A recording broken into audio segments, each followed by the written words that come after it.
Good morning and a warm welcome to your show, Sunny Mornings in San Diego. I'm your host, Melissa, and it's Thursday, June 11th. You'll be interested to know, 44 years ago, today in 1982, Steven Spielberg released E.T. the Extraterrestrial, a warmly told science fiction film about a lonely boy who befriends a stranded alien.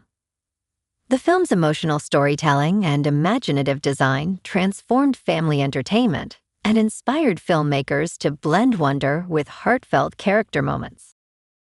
So now you know.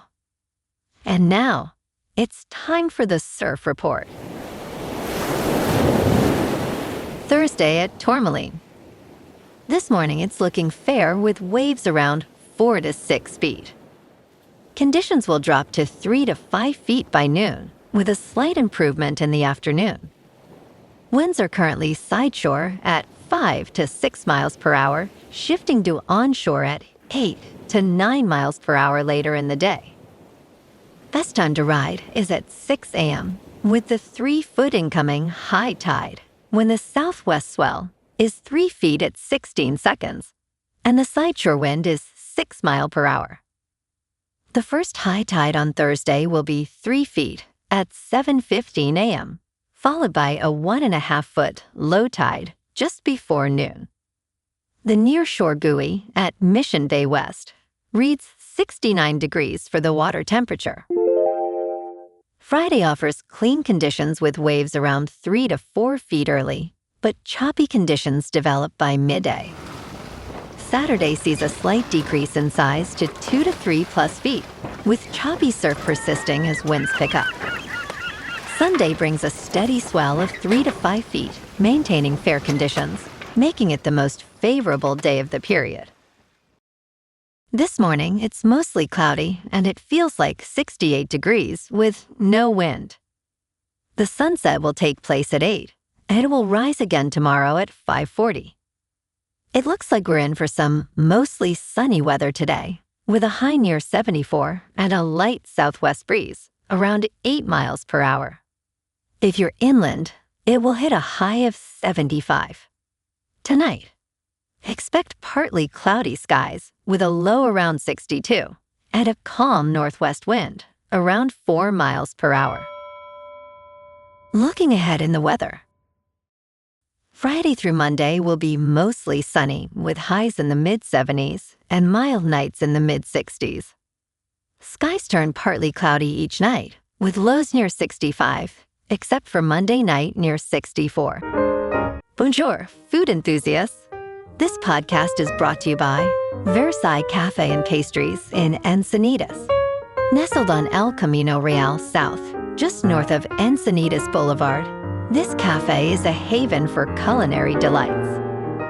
Indulge in their amazing Eggs Benedict or their gluten-free crepes.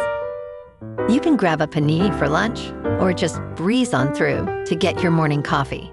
They are open every day from 8 to 5. So stop on by and don't forget to tell them Sunny Morning sent you. In local news, get ready for an enchanting summer as the 2026 San Diego County Fair opens at the Mar Fairgrounds, transforming into Once Upon a Fair from June 10th to July 5th. Fair hours are from 11 a.m. to 11 p.m., except Mondays and Tuesdays, with general admission prices for adults ranging from $17 to $25, while kids under 6 enter for free. With over 100 food stands, carnival rides, and concerts featuring artists like Chicago and Demi Lovato, there is something for everyone to enjoy. Parking options include a free shuttle from Torrey Pines High School, and the fair offers special packages and meal deals, making it easy to experience all the fun stress-free.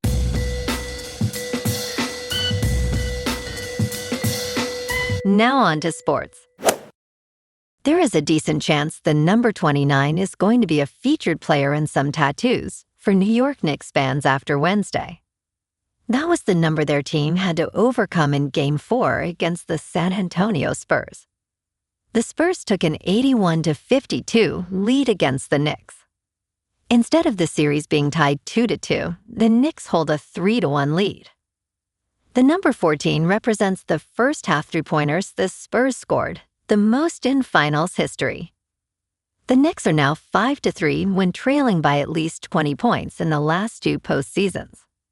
This victory was worth the wait, as it has been 9,852 days since the Knicks' last finals win at Madison Square Garden. In local sports, the Padres grabbed yesterday's rubber match against Cincinnati, 5-4 at Petco Park.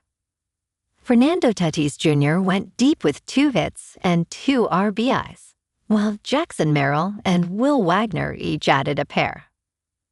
Michael King started strong, and Wandy Peralta locked down the win in relief. It is a much-needed win. San Diego has been rough lately, posting just 3 wins over their last 10 games. But at 35-32, they are still in the NL West mix.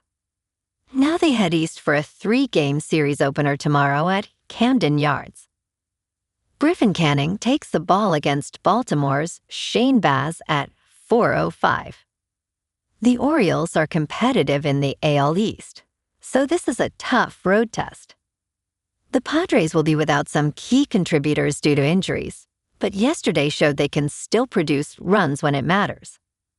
Building momentum on this trip is crucial heading into a tight stretch of the schedule.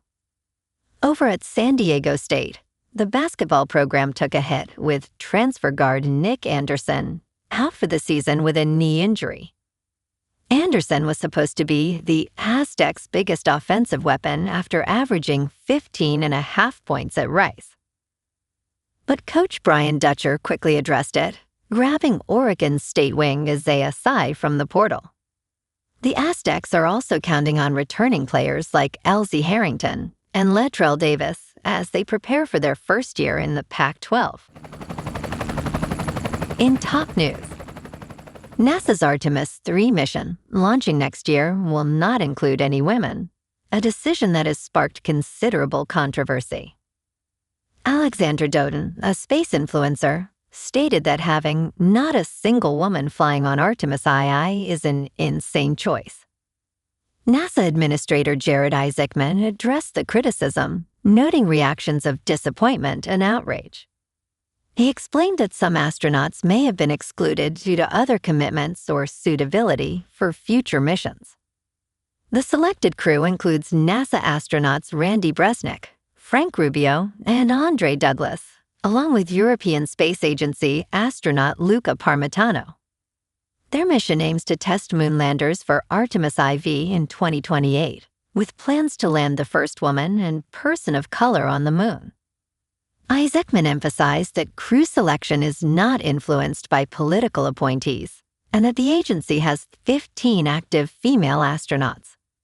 He also acknowledged that the all-male crew is a huge blow to many, especially those inspired by previous female astronauts.